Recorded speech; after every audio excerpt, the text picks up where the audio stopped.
Gilas Pilipinas update naman tayo mga idol. Simula na nga ang paghahanda ng ating national team sa darating nilang laban sa FIBA Asia Cup Qualifiers, kung saan kasama natin sa grupo ang malakas na team ng New Zealand at ang Hong Kong. Ito ang inilabas na 15-man pool ng team: Japet Aguilar, Mason Amos, Justin Brownlee, EJ Edu, Junmar Fajardo, Ange Kwame, Jamie Malonzo, Chris Newsam, Calvin Oftana, CJ Perez, Kevin Kiambao, Dwight Ramos, Kai Soto, Carl Tamayo at Scotty Thompson. Though kasama sa 15 players sina Malonzo, Edu at Ange Kwame, pero ayon sa ibinigay na statement ni Coach Tim Cone ay hindi sila makakasama sa final lineup. Si Jamie Malonzo nagpapagaling pa rin sa kanyang calf injury. Si Ange Kwame naman sinama sa 15-man pool para maging backup import ni Justin Brownlee kung sakaling may masamang mangyari kay JB. Wag naman sana. Si Brownlee nga ang ating magiging import kontra New Zealand at Hong Kong. Si EJ Edu naman minalas tayo mga idol, kung saan malapit na ang laban nagkaroon ulit ito ng injury sa tuhod sa huling naging laban nila sa Japan. Sayang talaga, laking tulong sana si Edu sa Gilas, especially sa magiging depensa natin sa ilalim. Panapat sana sa mga naglalakiyang player ng Tall Blacks. Pumapangalawa pa naman si Edu sa may pinakamaraming sapal sa ongoing season ngayon ng Japan B-League with 1.8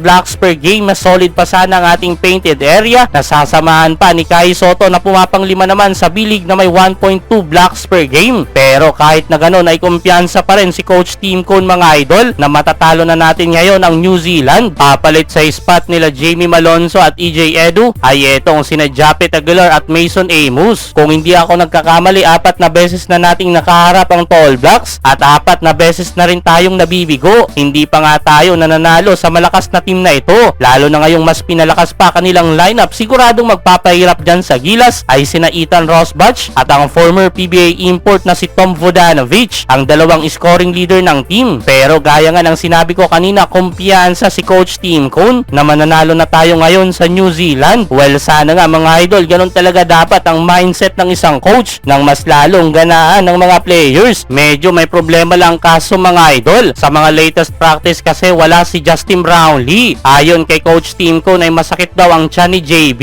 pero wala daw dapat ikabahala ayon kay team manager Richard Del Rosario, dahil kailangan lang daw ng pahinga ni Brownlee at alam na rin daw nito ang kanyang gagawin. Una nating makakalaban ng New Zealand mga idol is coming November 21. November 24 naman kontra Hong Kong. Parehas gaganapin yan mga idol dito sa Pilipinas.